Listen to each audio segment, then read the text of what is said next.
Hello everyone, मैं नीरज शर्मा आप सभी का जॉब जंक्शन में स्वागत करता हूं।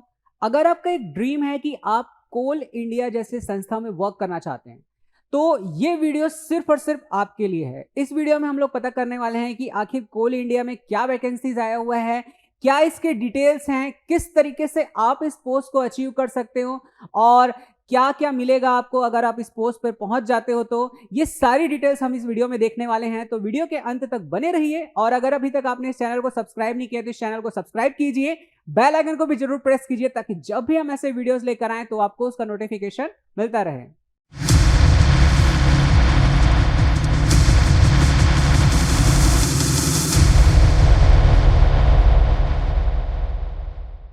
तो चलिए बात करते हैं कोल इंडिया में आई हुई वैकेंसीज के बारे में। तो जैसा कि आपको स्क्रीन पे दिखाई दे रहा है, कोल इंडिया लिमिटेड के द्वारा यह वैकेंसी आया हुआ है और यहां पर अगर हम देखें तो रिक्रूटमेंट ऑफ मेडिकल एग्जीक्यूटिव्स के यहां पर पोस्ट आए हुए हैं।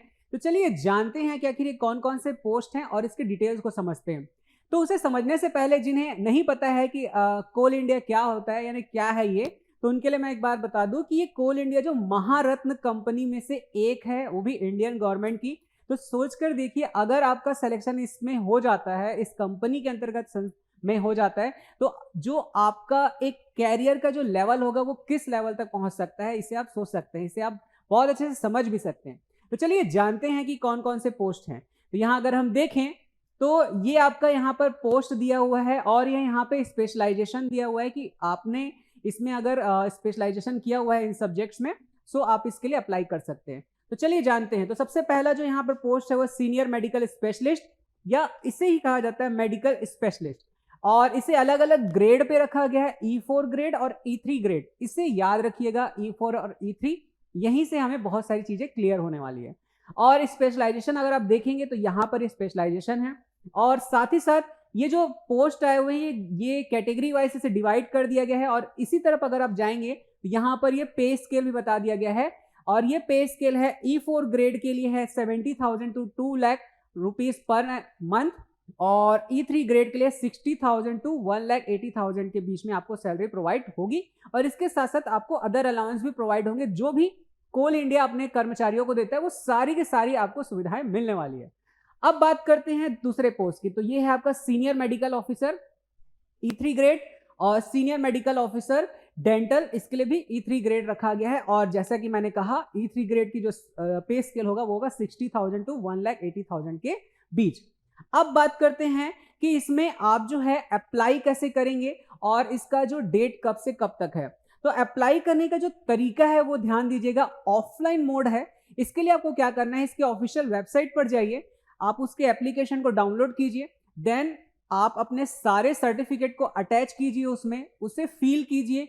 और ध्यान दीजिएगा, जब आप अपने सारे सर्टिफिकेट को अटैच करेंगे तो उसे सेल्फ अटेस्ट जरूर कीजिएगा, सेल्फ अटेस्ट जरूर कीजिएगा। इस बात को ख्याल रखना कि क्योंकि बिना सेल्फ अटेस्टेड अगर जो डॉक्यूमेंट्स होंगे उसे रिजेक्ट कर दिया जाएगा। तो इससे आप जरूर याद रखिएगा, सेल्फ अटेस्टेड जरूर करना है। देन उसे आपको इसके दिए गए पते पर आपको भेजना है। जैसे ही आपका जो एप्लीकेशन वहां पहुंच जाएगा, वहां से आपका जो सिलेक्शन प्रोसेस स्टार्ट होगा। इसके बारे में हम आगे चर्चा करेंगे।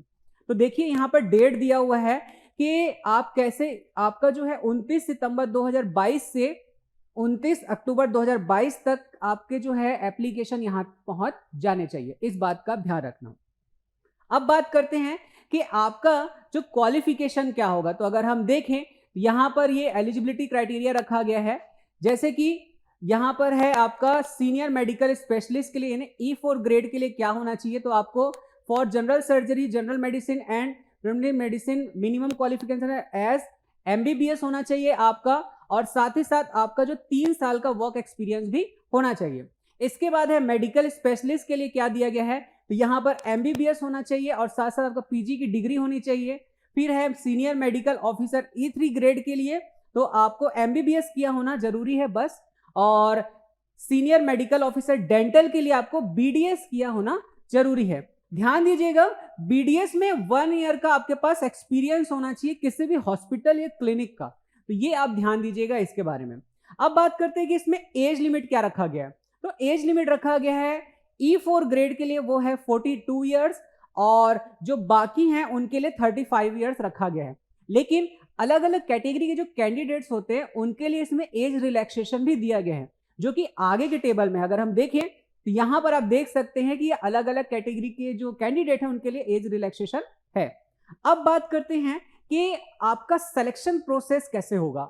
सो सिलेक्शन जो प्रोसेस है वो बहुत ही सिंपल सा है, बहुत ही सिंपल। आप जैसे ही ऐसे अप्लाई करेंगे, आपके सर्टिफिकेट के जो मार्क्स होंगे उसके अकॉर्डिंग और जिसमें एक्सपीरियंस रखा गया है उसके अकॉर्डिंग उन दोनों को कैलकुलेट किया जाएगा और शॉर्टलिस्ट किया जाएगा आप लोगों को, और शॉर्टलिस्ट करने के बाद इंटरव्यू के बेस पर आपका सिलेक्शन होगा। ध्यान दीजिएगा, पूरा का पूरा जो खेल है वो पूरा का पूरा खेल इंटरव्यू का है।